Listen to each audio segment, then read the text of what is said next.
Welcome to How to Sell to the Enterprise. I'm your host, Mike Sellai at BPM, a leader of the Managed IT practice and a partner at BPM. Joining us today, this panel is Lynn, partner at BPM and security expert, who's going to break down what enterprise organizations are really looking for when it comes to security controls and how things like SOC 2, ISO certifications, and other security frameworks can help build trust and open doors. Welcome, Sarah. Hey, glad to be here. I'm Sarah. As Mike said, I'm the managing partner for IT Security Advisory.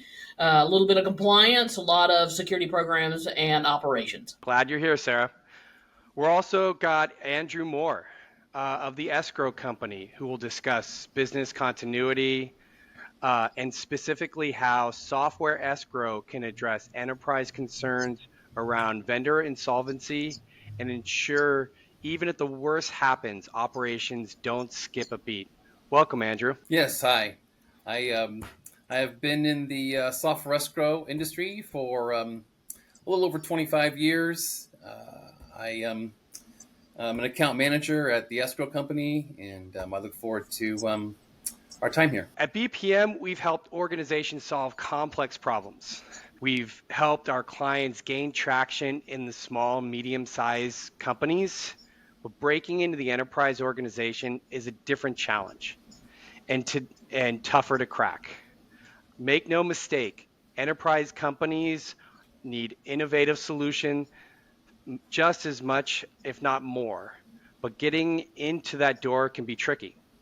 Why? Because they're built to protect themselves. They've got guardrails in place to minimize risk and to critical areas, security and business continuity. So how can a startup or small software provider prove it's ready to meet those standards? That's exactly what we're going to cover today. If you're a sales, product, or leadership at a startup and trying to land that enterprise client, this discussion is for you. Let's get started. So Sarah, when doing risk assessments for IT clients, what do you see consistently in the top 5?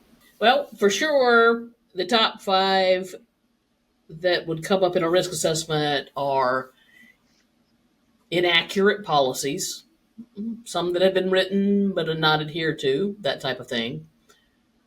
No procedures that really stand the test of time or can get us through a business continuity event. Inconsistent practices, even when we don't have things written down, we can't agree about the practices.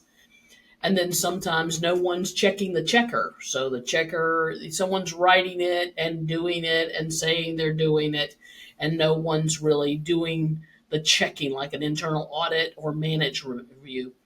And the one big thing is no sense of urgency, that the risk is urgent.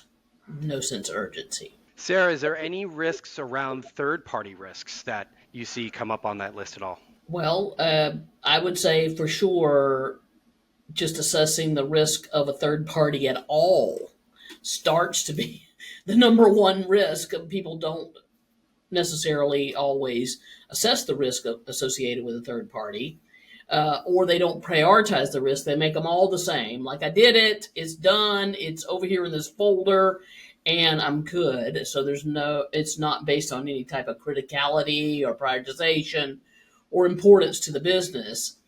And then there's no kind of look at what applications or vendors could actually help reduce risk or mitigate risk or maybe eliminate another third party or require bringing in another third party. So there's not the view of, in many cases, that the third party themselves could be a risk.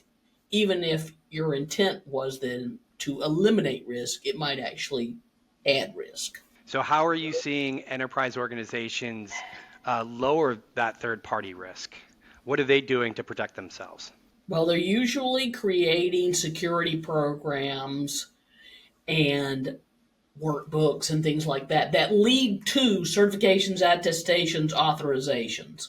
They're going to lead to, in a lot of cases, an auditor, a third party external auditor, and in many cases, an internal auditor before they get to that external auditor, so that they can layer their risk and assure their own clients that they have already done the due diligence, they've already done the hard work, they're secure, they're compliant, and usually a third party is involved with that. So being a small startup company, would you say that these certificates, ISO certifications, SOC 2, Type 2, are they essential pieces of breaking into those enterprise organizations?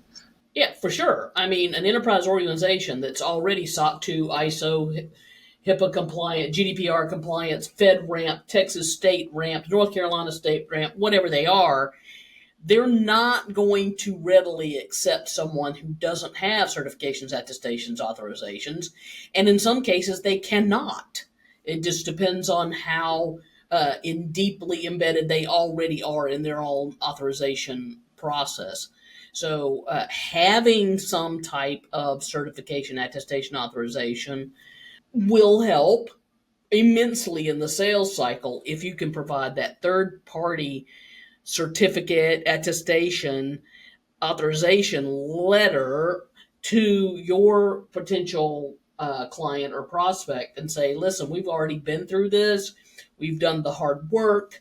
We have a third party who says it's so, and we'd like to do business with you on your level. So this is the enterprises are really looking for these certifications to show that the smaller software company has done the due diligence, has done the processes, and another person is saying, yes, these organizations have good policies and procedures and are doing them. Is that right, Sarah? Yeah, policies, procedures, and controls. And that's one of the controls that Andrew's company can actually solve is this business continuity lapse, or where does the software live? What can it do? And I'm sure Andrew will talk about that. But this is a control that is huge that can be either part of the certification, attestation, authorization, or a missing. Great transition.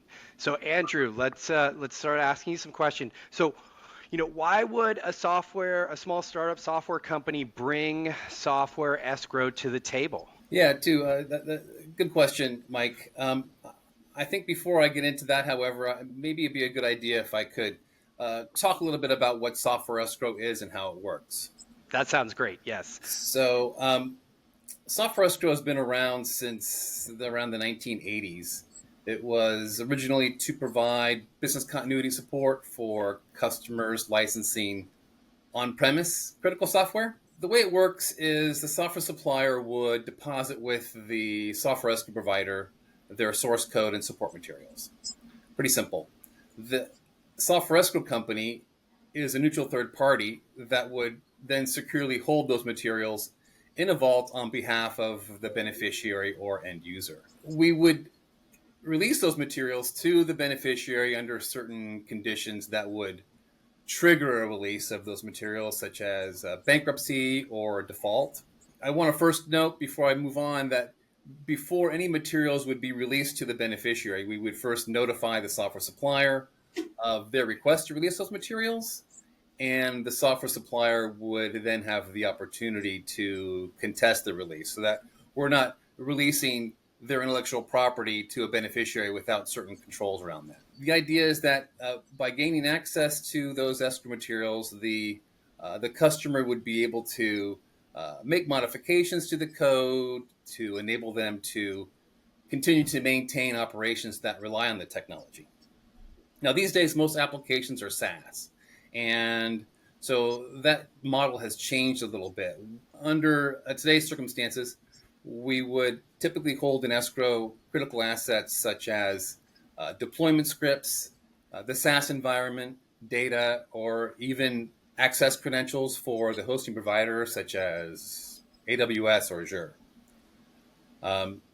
In addition, we'll now typically set up automated deposits by linking into the software supplier's version control system to ensure that the escrow materials match what the customer has in production. Just to give you an idea, in the past, it was required that the software supplier make copies of their code on media, encrypt that media, deliver it to us by courier, or deliver it to us by SFTP. But with automated deposits, it significantly reduces the time and resources that the software supplier would need to spend on preparing and delivering to us the updated escrow materials. So Andrew, Yep. what risks are enterprise IT trying to reduce by having a vendor go with software escrow?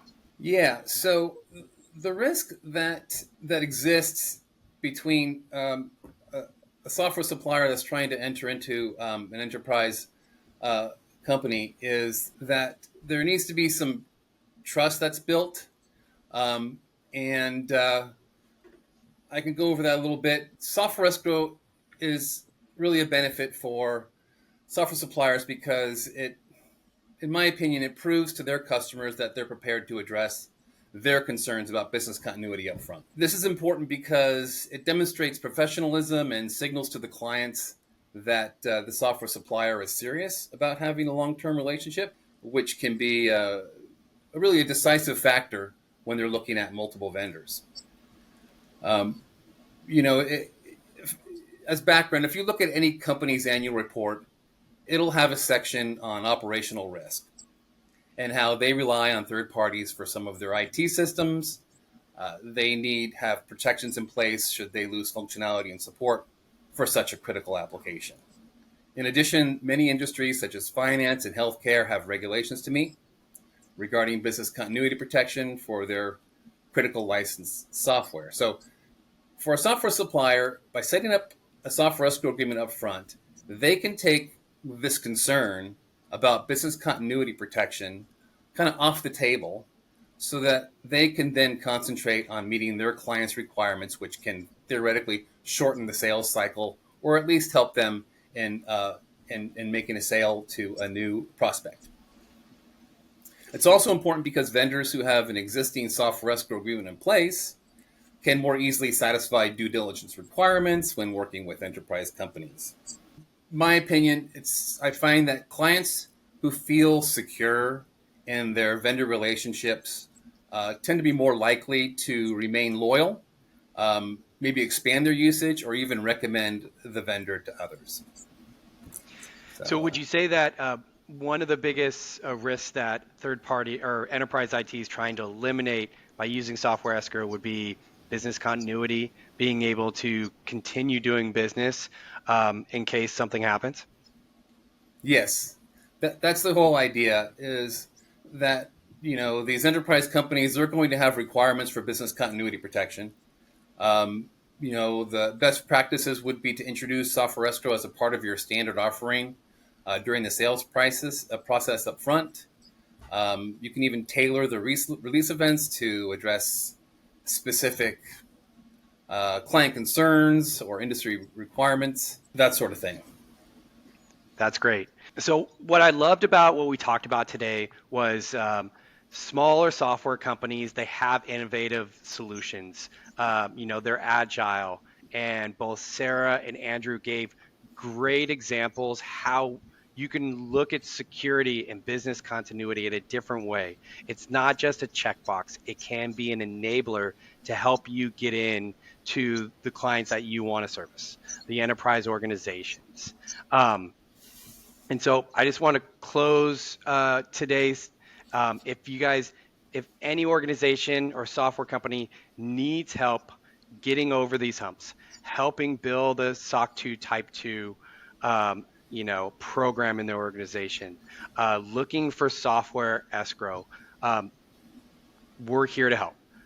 BPM has these services. Sarah leads these services, and please reach out to us so that we can help you, just like we've done lots of other clients. And reach out to Andrew as well. Contact information will be in the video, and everybody have a nice day. Thank you.